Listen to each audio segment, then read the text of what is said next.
People might say, oh, don't spend so much time on your technique. But really, if you master your technique, that frees you up to truly be an artist, which is playing what comes to your head. This is a beautiful art form that we're involved in, and we're looking to share music with our audiences, with our friends, with our family. And we need to be calm and in the moment and present and enjoying ourselves if our audience is ever going to enjoy listening to us.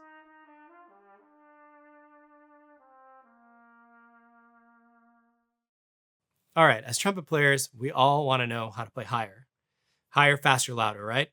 And I think that that's important because we are trumpet players and people want to hear it. But as my colleague and friend Wayne Bergeron likes to say, you discover a range, you don't build your range. Most of us at an advanced level are strong enough to play most of the notes we need to. Really, what we're looking for is trying to find a balance and an airspeed and a tongue level and a pressure amount and a chop engagement amount that cracks the code for how to play higher. We're not really in need of physical strength building, although once in a while that can be nice. I don't think it's the end goal. Of course, I'm a classical player. I'm not Maynard Ferguson. So, you might want to ask somebody for a second opinion. But in my opinion, it's about balance rather than strength. In Mr. Zauder's book, A14 is an exercise I like a lot.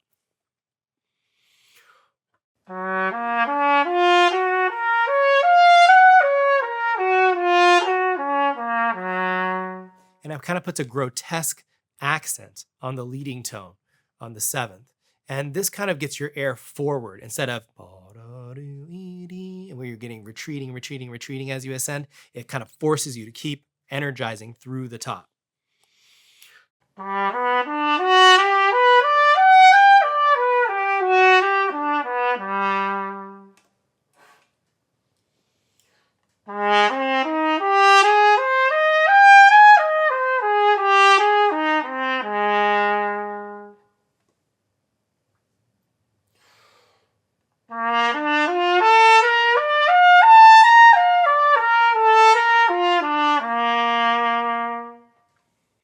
I'll skip to high C and see how it goes here.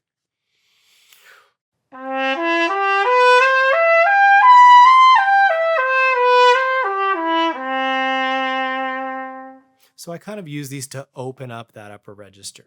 And if I find like that B to C,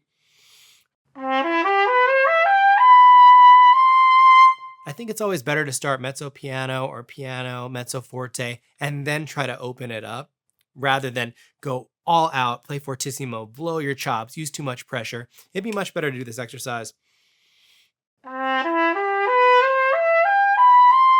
and just play a nice pretty high C and work on opening that up efficiently in the beginning if you can't do it full out. I'm on my orchestral setup, and if I was going to be playing more commercial stuff or studio stuff, I have smaller mouthpieces I would use to make this even easier. But that's neither here nor there. So just start small, work your way up, don't push too much. And if you can't get all the way up there on this exercise, just stop at high A or stop at G, wherever it is, it doesn't matter. There's another exercise in his book that I really like that comes later in the second half of the book on page 14. It's B4, and it's chromatic based.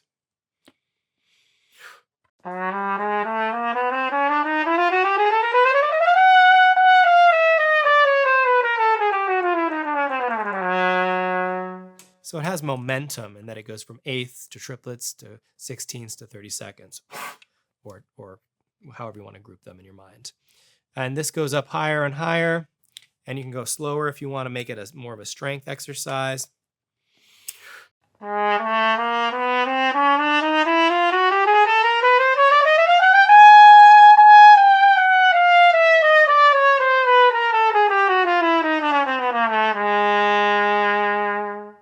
trying to stay full throughout, and I really want to avoid the temptation to play too loud in the low register and too pinched up top.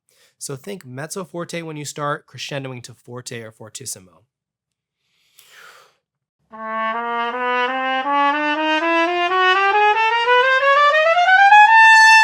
So I give myself room to grow into the upper register so we don't have that sound. We want the opposite, right?